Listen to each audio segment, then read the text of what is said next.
નમસ્કાર વિદ્યાર્થી મિત્રો. તો આજે આપણે ઘણા ગેપ પછી મળીએ છીએ.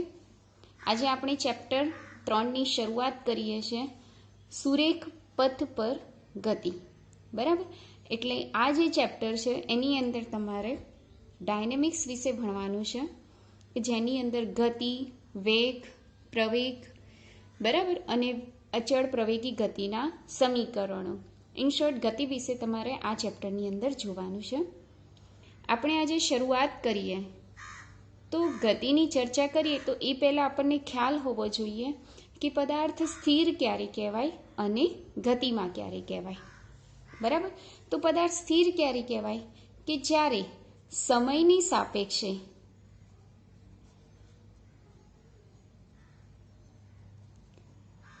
સ્થાન ન બદલાય,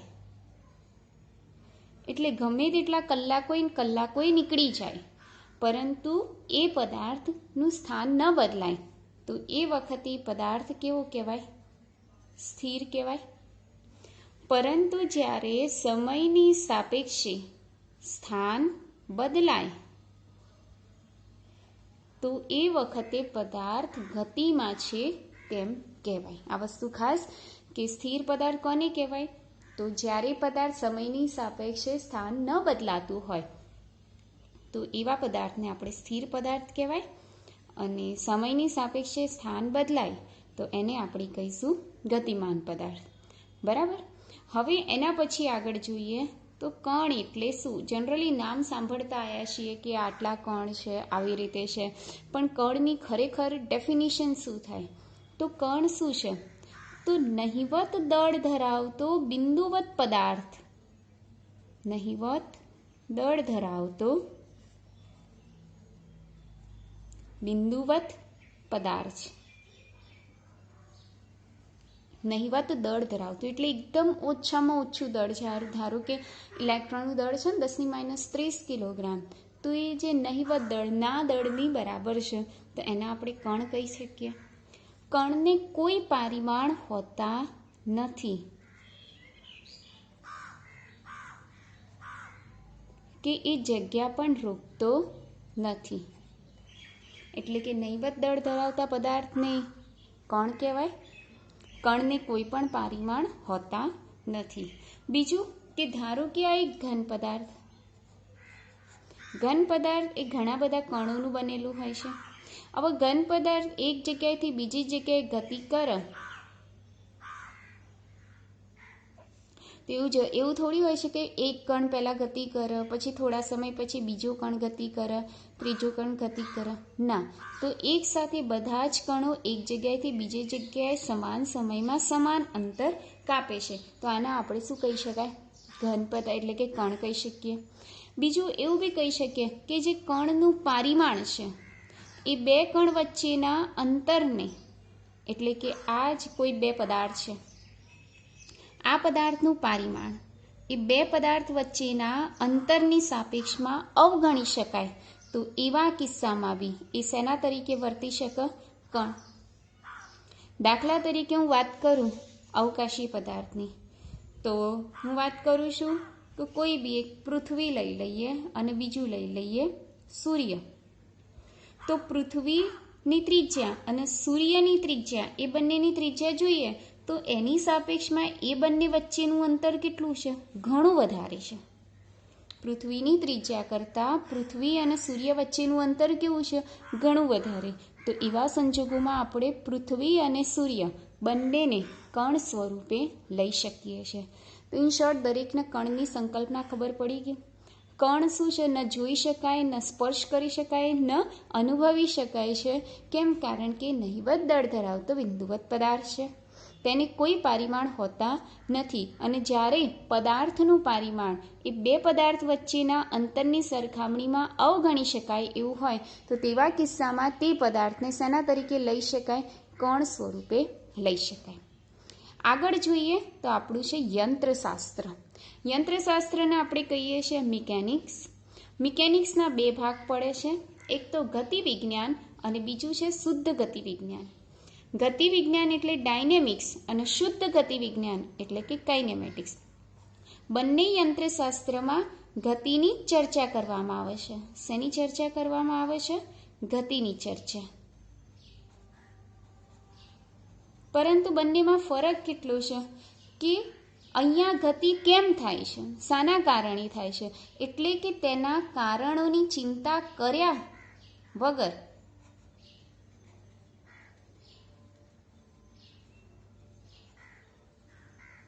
આપણે ગતિની ચર્ચા કરતા હોઈએ તો એવા ગતિ વિજ્ઞાનને શું કહેવાય છે? શુદ્ધ ગતિ વિજ્ઞાન. અને આની અંદર કારણોની ચિંતા કરીને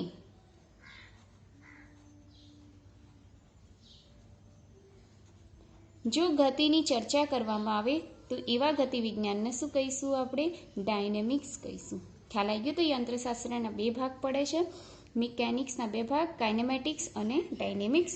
કાઇનેમેટિક્સમાં જે કોઈ પદાર્થની ગતિની ચર્ચા તેના પાછળના કારણોની ચિંતા કર્યા વગર જો કરવામાં આવે તો તેને આપણે શુદ્ધ ગતિ વિજ્ઞાન કહીશું. અને જે પદાર્થની ગતિની ચર્ચા કારણોની ચિંતા કરીને કરવામાં આવે તો એને આપણે કહીશું ગતિ વિજ્ઞાન એટલે કે ડાયનેમિક્સ. તો આ થઈ આપણી પ્રસ્તાવના એટલે કે ઇન્ટ્રોડક્શન થયું.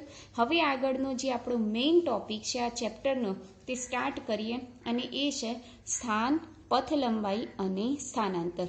બહુ જ અગત્યનો ટોપિક છે. ટોપિક 3.2 સ્થાન, પથ લંબાઈ અને સ્થાનાંતર. આ ત્રણેયની ચર્ચા કરીએ તે પહેલાં આપણે શેની વાત કરી લઈએ? નિર્દેશ ફ્રેમ. નિર્દેશ ફ્રેમ એટલે શું? શું કરવા તેની જરૂર પડે છે? હું તમને એક સાદું ઉદાહરણ આપી દઉં કે કોઈ પણ પદાર્થને સ્થાન દર્શાવવા માટે તેની એક ફ્રેમ જરૂરી છે. દાખલા તરીકે હું આપણી જ વાત કરું તો આપણે અત્યારે કોની ઉપર ઊભા છીએ? પૃથ્વી ઉપર. તો પૃથ્વી આપણી શું કહેવાય? નિર્દેશ ફ્રેમ કહેવાય. ચલો એ બી ઉદાહરણ આપી શકીએ કે દાખલા તરીકે ટ્રેનની અંદર કોઈ વ્યક્તિ બેઠેલો છે અને એક વ્યક્તિ બહાર જમીન ઉપર ઊભેલો છે. તો બહાર ઊભેલા વ્યક્તિની નિર્દેશ ફ્રેમ કઈ? બહારની જમીન કહેવાય. અને ટ્રેનની અંદર બેઠેલા વ્યક્તિની નિર્દેશ ફ્રેમ કઈ કહેવાય? તો ટ્રેન પોતે કહેવાય. એટલે કે કોઈ પણ અવલોકનકારની સ્થાન દર્શાવવા માટે એક ચોક્કસ શું હોવી જોઈએ? નિર્દેશ ફ્રેમ. અને આ નિર્દેશ ફ્રેમમાં એક ઉગમ બિંદુ પણ હોવું જોઈએ. બરાબર. આપણે અહીં એવી એક નિર્દેશ ફ્રેમ લઈ લઈએ કે જેની અંદર એક્સ અક્ષ, વાય અક્ષ અને ઝેડ અક્ષ 3 અક્ષોનો સમાવેશ થાય. તો આપણે અહીંયા એક એવી નિર્દેશ ફ્રેમ લઈ લઈએ આવી રીતે. આ એક્સ, આ વાય અને આ ઝેડ. આ એક્સ વાય ઝેડ જે સમતલ બન્યું એને આપણે શેના તરીકે લઈ લઈએ? નિર્દેશ ફ્રેમ. અને આ ત્રણેય અક્ષ એકબીજાને જ્યાં છેદે છે એ છેદન બિંદુના આપણે ઓ તરીકે વર્તીએ અને ઓને શું કહેવાય છે? સંદર્ભ બિંદુ. ખ્યાલ આવી ગયો? અત્યારે આપણે જનરલી લઈ શકીએ તો આપણી જે આ પૃથ્વી છે આ રીતના, એ પૃથ્વીને આપણે શેના વડે દર્શાવી શકીએ છીએ? નિર્દેશ ફ્રેમ તરીકે. એની અંદર જે સેન્ટર પોઈન્ટ છે, કેન્દ્ર છે, એને આપણે શેના તરીકે વર્તી શકીએ? સંદર્ભ બિંદુ એટલે કે ઉગમ બિંદુ. અને આપણે કોઈ ઊભા છીએ અહીંયા જમીન ઉપર ઊભા છીએ કોઈ વ્યક્તિ એટલે કે પર્સન, તો એ જે વ્યક્તિ એ નિર્દેશ ફ્રેમમાં કોઈ બિંદુ આગળ ઊભું છે એવી રીતના કહેવાય. અને આ સંદર્ભ બિંદુ અને આ વ્યક્તિને જોડતી રેખા એને જે તેનું શું કહેવાય? સ્થાન કહેવાય. શું કહેવાય છે? સ્થાન. બરાબર. એટલે દરેક વ્યક્તિના પોતપોતાનું શું હોય છે? સ્થાન. હું બી અત્યારે જે સ્થાને બેઠી હોય એ મારું શું કહેવાય? પૃથ્વીના કેન્દ્રથી મારું કેન્દ્રની સાપેક્ષે મારું સ્થાન કહેવાય. એવી રીતના તમે કોઈ પણ સ્થાન વિશે ચર્ચા કરી શકો.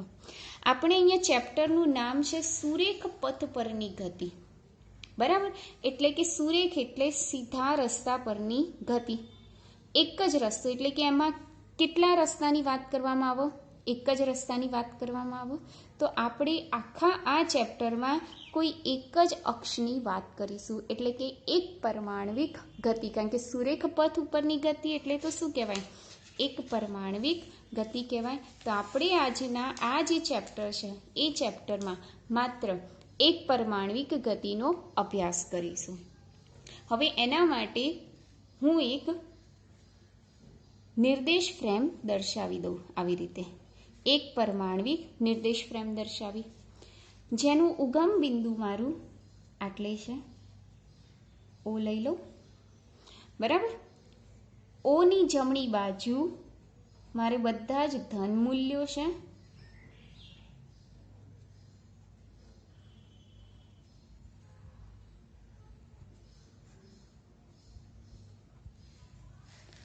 બરાબર. અને ઓની ડાબી બાજુ મારે કયા મૂલ્યો છે? ઋણ મૂલ્યો.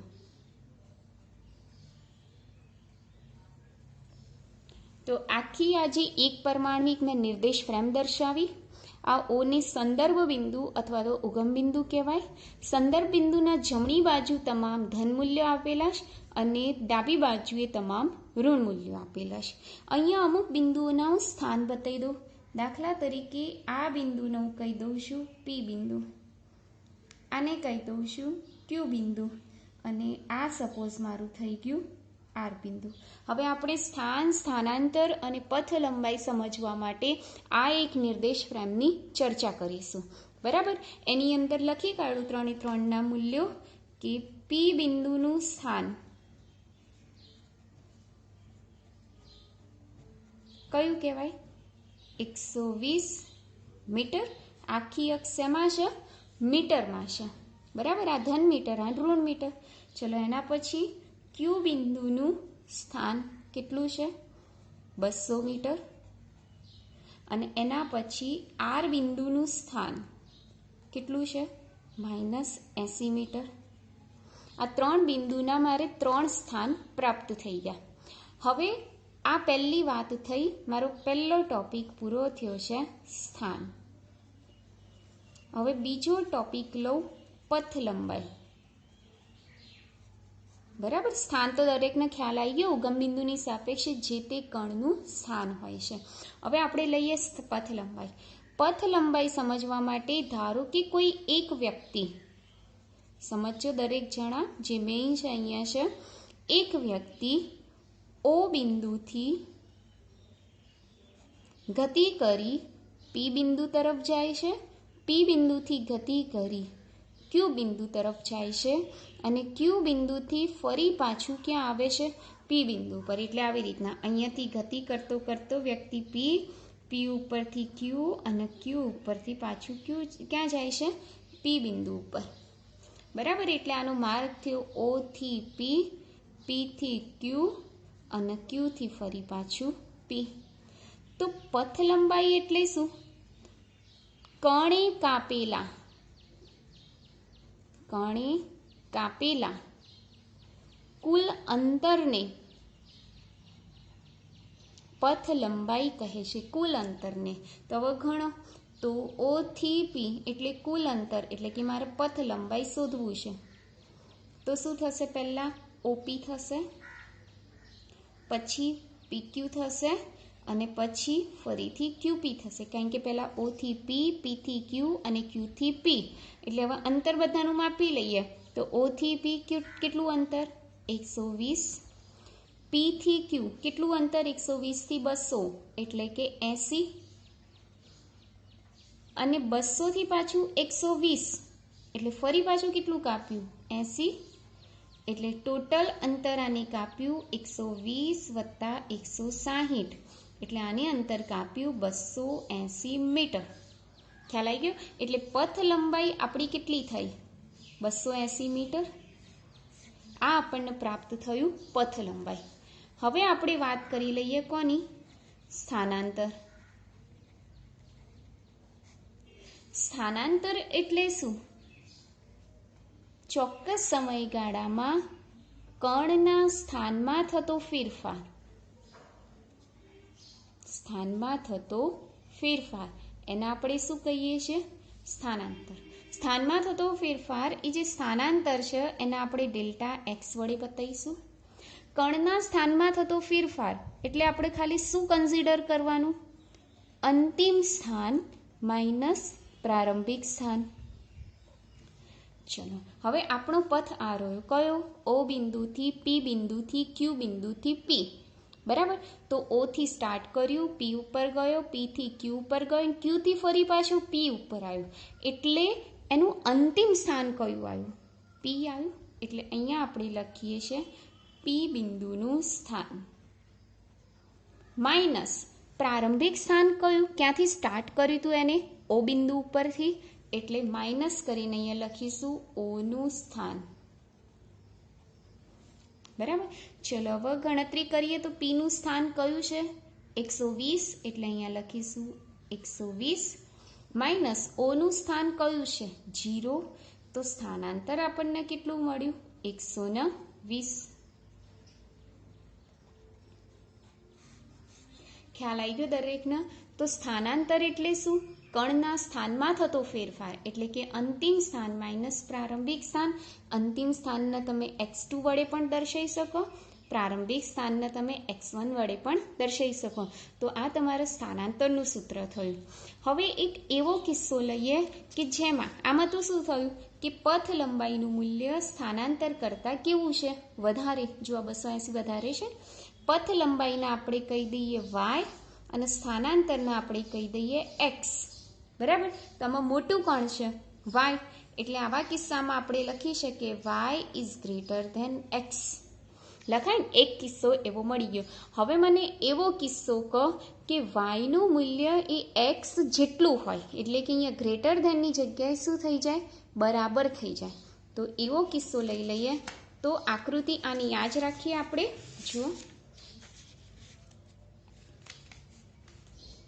જો દરેક જણા જોઈ શકો છો આકૃતિ. તો એવો કિસ્સો લેવો છે કે જેમાં પથ લંબાઈ અને સ્થાનાંતર સરખું આવે. તો હું કોઈ કણનું સ્થાન લઈ લઉં છું, એટલે કણની ગતિમાર્ગ. ચલો કણનો ગતિમાર્ગ લઈ લઉં છું O થી Q. કણનો ગતિમાર્ગ કયો લઈ લઉં છું, O થી Q. તો ચલો પથ લંબાઈ O થી Q સુધીનું, એટલે OQ લખાય. OQ નું મૂલ્ય કેટલું છે, 0 થી 200, એટલે પથ લંબાઈ કેટલી મળશે મને, 200 મીટર. એટલે y બરાબર કેટલું મળ્યું, 200 મીટર. ચલો સ્થાનાંતર. સ્થાનાંતરનું ખ્યાલ છે દરેકને, શું થાય, અંતિમ સ્થાન માઇનસ પ્રારંભિક સ્થાન. તો અંતિમ સ્થાન કેટલું છે, તો જુઓ અહીંયા અંતિમ સ્થાન Q અને પ્રારંભિક સ્થાન કયું છે, O નું સ્થાન. ચલો Q નું સ્થાન કેટલું છે, 200, અને O નું સ્થાન કેટલું છે, 0. એટલે સ્થાનાંતર એટલે કે x બરાબર કેટલા મળ્યા, 200 મીટર. એટલે આવા કિસ્સામાં y બરાબર શું થશે, x. ખ્યાલ આવ્યો? હવે એવો કિસ્સો લઈશું કે જેમાં સ્થાનાંતર કેવું મળે, 0, પરંતુ પથ લંબાઈ 0 મળતી નથી. તો એવો કિસ્સો લઈએ આપણે કે ગતિમાર્ગ લેવો પડશે. એવો તો આપણે લઈ લઈએ એવો ગતિમાર્ગ.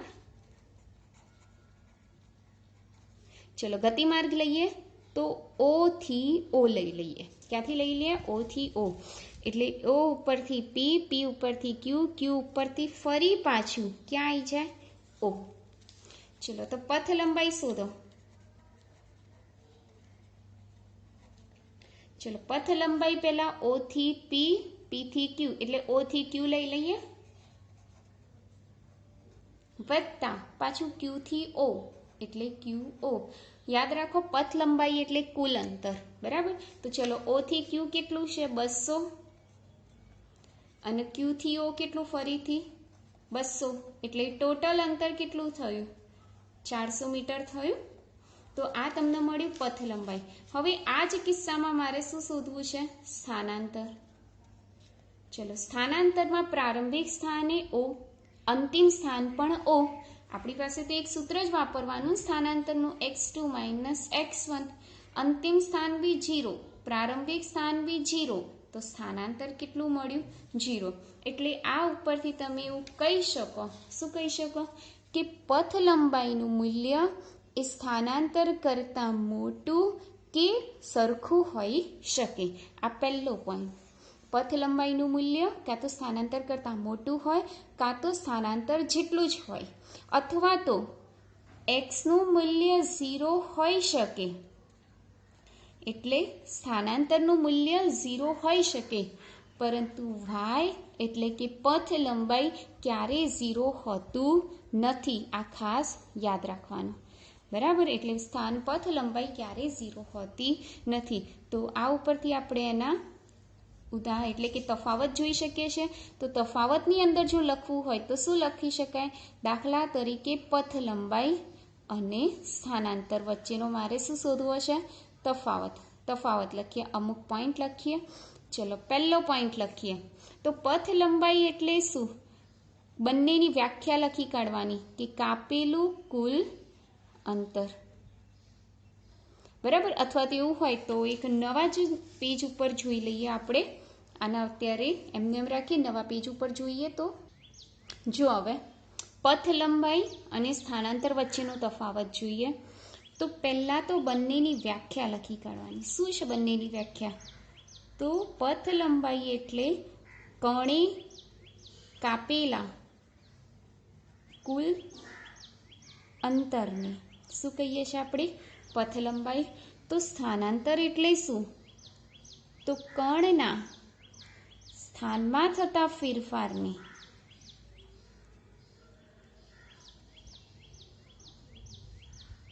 શું કહીએ છીએ આપણે? સ્થાનાંતર. પથ લંબાઈનું મૂલ્ય હંમેશા કેવું હોય છે? ધન. પથ લંબાઈનું મૂલ્ય હંમેશા કેવું હોય? ધન. જ્યારે સ્થાનાંતરનું મૂલ્ય ધન, ઋણ કે શૂન્ય હોઈ શકે. પથ લંબાઈ એની વાત કરીએ તો એ પોતે કેવી રાશિ છે? અદિશ રાશિ, એટલે કે એને ખાલી મૂલ્ય સાથે જ લેવા દેવા છે. જ્યારે સ્થાનાંતર એ પોતે કેવી રાશિ છે? સદિશ રાશિ છે, બરાબર. તો આ રીતના પથ લંબાઈ અને સ્થાનાંતર વચ્ચેનો આપણે તફાવત જોઈ શકીએ છીએ. તો આમ આપણે આ 3 ટોપિક પૂરા કર્યા: સ્થાન, પથ લંબાઈ અને સ્થાનાંતર. હવે આગળ જઈએ. તો આગળનો આ રીતે જ 2 ટોપિક, હું આને સહેજ હજી લાંબુ ખેંચું એટલે તમારે આગળના ટોપિક બી પૂરા થાય. ચલો પહેલું લઈ લઉં છું, સરેરાશ ઝડપ. જો પથ લંબાઈની નીચે મેં સરેરાશ ઝડપ લખ્યું અને સ્થાનાંતરની નીચે સરેરાશ વેગ લખ્યો. જનરલી દરેકને ખ્યાલ છે કે વેગ એટલે શું? અંતર ભાગ્યા સમય. ઝડપ અને વેગમાં કોઈ જ અંતર નથી, બરાબર. બંને સરખું જ છે, બંનેનું એકમ બી સરખો થાય છે, મીટર પ્રતિ સેકન્ડ. બંનેનું સૂત્ર જોવા જઈએ તો બી અંતર ભાગ્યા સમય થાય છે, પરંતુ જેટલો ફરક પથ લંબાઈ અને સ્થાનાંતરમાં છે એટલો જ ફરક સરેરાશ ઝડપ અને સરેરાશ વેગમાં જોવા મળે છે. તો કેવી રીતના? તો જુઓ, સરેરાશ ઝડપ એને આપણે જનરલી આવી રીતના બતાવીએ છીએ, વી, અને સરેરાશ એટલે કે આવી રીતના બ્રેકેટમાં બતાવીએ છીએ. જ્યારે સરેરાશ વેગને બ્રેકેટમાં તો બતાવીએ જ, પરંતુ એક દિશા સહિત બતાવીએ છીએ, બરાબર. સરેરાશ ઝડપ એટલે ઝડપ અને વેગ મેં અત્યારે જ કીધું સરખું થાય, અંતર ભાગ્યા સમય. પરંતુ આની અંદર અંતર છે એ શું લેવાનું તમારે? પથ લંબાઈ અને ભાગ્યા સમયગાળો. અને સરેરાશ વેગ એટલે અંતર ભાગ્યા સમય જ, પણ અંતરની જગ્યાએ શું લેવાનું? સ્થાનાંતર ભાગ્યા સમયગાળો. ખ્યાલ આવ્યો? અહીંયા સરેરાશ ઝડપનું આપણે સૂત્ર જોવા જઈએ તો પથ લંબાઈ એટલે કે કાપેલું કુલ અંતર ડી, અને સમયગાળો એટલે ટી. આવી રીતના દર્શાવી શકીએ. જ્યારે મારે સરેરાશ વેગને દર્શાવવું હોય તો સ્થાનાંતર એટલે દરેકને ખ્યાલ છે શું થાય? x2 - x1. અને સમયગાળો એટલે x2 વખતે કેટલો સમય હતો એ, અને x1 વખતે કેટલો સમયગાળો હતો t1. એટલે સરેરાશ વેગનું સૂત્ર થશે x2 - x1 ભાગ્યા t2 - t1. આગળ એનું વ્યાખ્યા જોઈ લઈએ. તો હંમેશા સમય છેદમાં આવે તો એના આપણે એકમ લખીશું. તો અહીંયા લખીશું એકમ સમયગાળામાં કણે કાપેલા અંતરને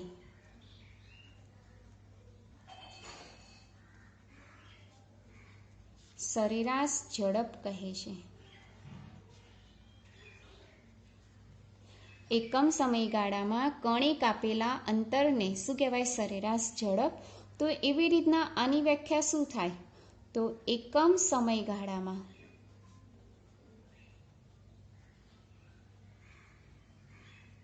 કણના સ્થાનમાં થતા ફેરફારને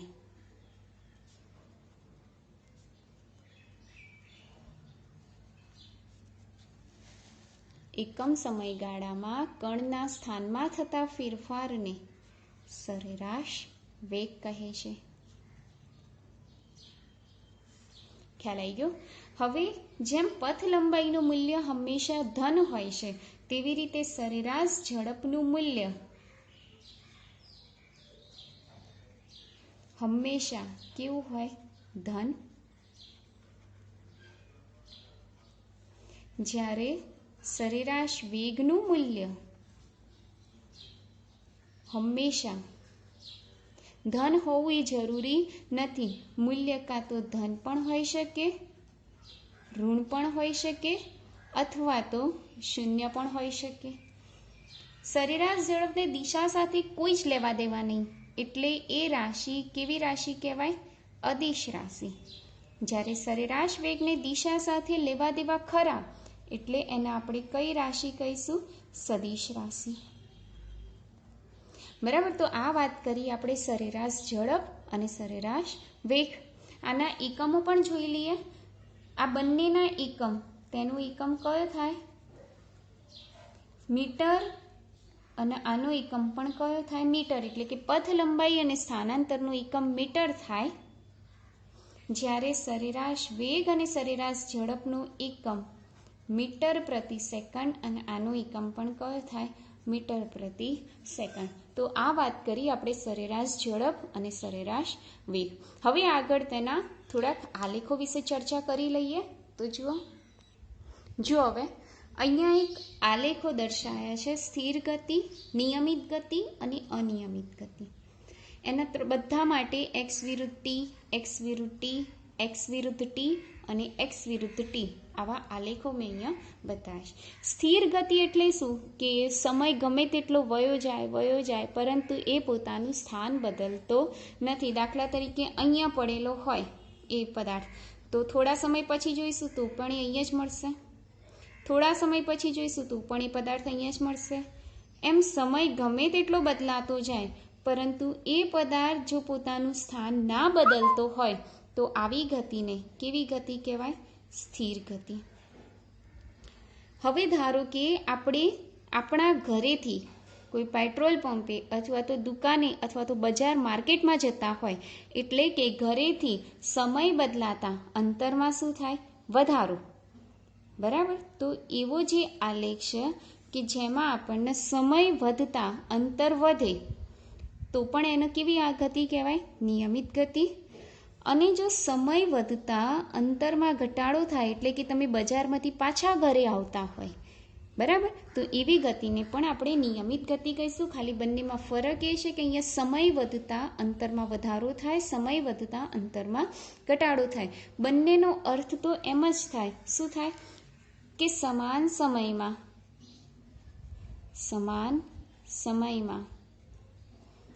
સમાન અંતર કપાય. સમાન સમયમાં સમાન અંતર કપાય. એવી ગતિને આપણે શું કહીશું? નિયમિત ગતિ. બરાબર. અને ત્યારબાદ છે અનિયમિત ગતિ. અનિયમિત ગતિ એટલે હું તમને ઉદાહરણ આપી દઉં કે તમે તમારું 2 વ્હીલર લઈને જતા હોય, તો અમુક સમયમાં તમારું જે બ્રેક મારો એટલે કે બમ્પ આવી જાય, તો તમે બ્રેક મારો એટલે સમયગાળામાં અંતર કેવું કાપો તમે? ઓછું. આગળ જાઓ એટલે એકદમ સ્મૂધ રસ્તો આવો, એટલે તમે પાછા સમયમાં એટલા ને એટલા સમયમાં વધારે અંતર કાપી દો. એટલે દરેક સમયમાં તમારું અંતર અલગ અલગ બદલાય છે. તો એવી ગતિને આપણે કેવી ગતિ કહીશું? અનિયમિત ગતિ. જેનો આલેખ તમારો ગમે તે રીતે આ રીતના થઈ શકે છે કે જુદા જુદા સમયગાળામાં તમે જુદું અંતર કાપ્યું, તો આવી ગતિને આપણે કેવી ગતિ કહેવાય? અનિયમિત ગતિ. આવા જે આલેખો છે એ તમને એક્ઝામમાં પૂછાવાની શક્યતા MCQ અને દાખલા માટે ખૂબ જ અગત્યના છે. એટલે આ બધા જે આલેખો છે એ આલેખો ખાસ તમારે તૈયાર કરી દેવાના છે. તો આમાંથી પૂછાય કે સ્થિર ગતિ એટલે શું, અથવા તો સ્થિર ગતિ માટે એક્સ વિરુદ્ધ ટીનો આલેખ દોરો. અથવા નિયમિત ગતિ માટે એક્સ વિરુદ્ધ ટીનો આલેખ દોરો, અથવા તો અનિયમિત ગતિ માટે એક્સ વિરુદ્ધ ટીનો આલેખ દોરો. તો આજે આપણે આટલા સુધી રાખીએ છીએ. બાકીનું આપણે નેક્સ્ટ લેક્ચરમાં. ત્યાં સુધી તમે લોકો વાંચો અને તમારી ફેરબુકમાં પણ ઉતારી દો. એની PDF હું તમને સેન્ડ કરી દઈશ. Thank you.